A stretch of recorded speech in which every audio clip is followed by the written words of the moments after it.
All right, welcome to Atheism versus Logic. And yesterday I commented on one of AronRa's posts, and I sent one of my little memes that I make. And so if you want to see those, go on Facebook and check out my page, Atheism versus Logic. And it was saying that, life has to have a creator, and I say what I say a lot is watch CGI simulations of ATP synthase and protein synthesis. If you can still be an atheist after that, you have amazing faith.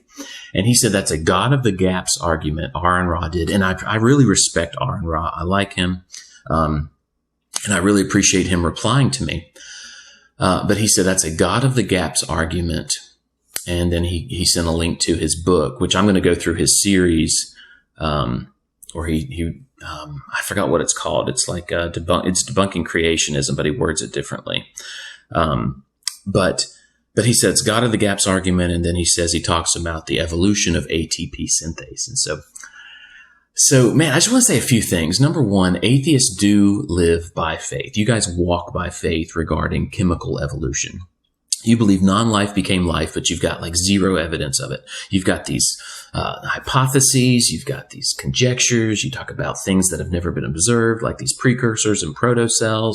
And if I want to do that, I could say, well, this lawnmower evolved, and then I could just look at different parts, and I could say how these parts could have been used for different things, and that doesn't prove a thing, right? Breaking down something like in ATP synthase and saying, well, this could have done something, and this could have done something. That doesn't make it any less amazing that it exists and it has a specific function now. And so I want to say a few things that, number one, when you guys say, atheists say we use God of the gaps, you guys are using evolution of the gaps, right? You have things you don't understand. And so what you're saying is, well, the chemicals evolved into that. And I think that's silly because what we see in the most simple form of life on earth is that there are these specific recipes, genes, for specific functional proteins, right? Recipes do not write themselves. Many of these proteins are molecular machines. Machines do not make themselves. Look at any machine. Look at a 3D printer. Look at, machines that put cars together. These machines could not make themselves. They had to have someone build them before they could make other things. Do you understand that?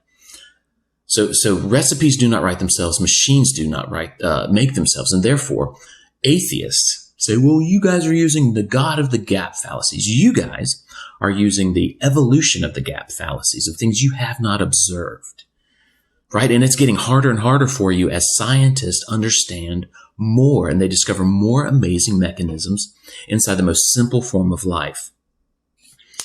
The next thing is,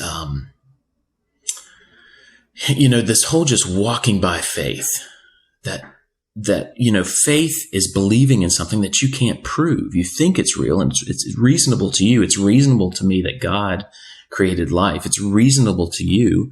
He said he uses reason. Well, I think it's unreasonable to believe that recipes write themselves and machines make themselves. So I think it's more reasonable. I think my faith is more reasonable to say that there was a hyperdimensional creator that's outside of the three spatial dimensions that we can sense and feel. All right, so it's more reasonable. The other thing is you guys say that God is our imaginary friend. Well, number one, I disagree. I'm God's imaginary friend, right? It's clear that there is a creator looking at the complex mechanisms inside of a cell. Therefore, life requires a creator. These recipes and molecular machines are inside my body. Therefore, I was imagined and created by something. But your imaginary friend is chemical evolution. That is unobserved, unproven hypotheses that non-life became life, right? So, atheist, you walk by faith. Atheist, you have a evolution of the gaps fallacy. And atheist, your imaginary friend is chemical evolution. I care about you, but I think you're irrational. Just look at proteins. Look how amazing. I don't believe one recipe, DNA, genes are recipes for specific proteins. I don't believe one recipe for one protein could ever evolve on its own, unguided. And I don't believe that protein could come about by natural processes over time. And then I think the most simple form of life has 200 different proteins. So you're talking about 200 recipes, 200 proteins. I think that a small protein has 200 amino acids. That has to be in the right sequence. There can't be any right-handed amino acids. It has to fold properly. I mean, come on.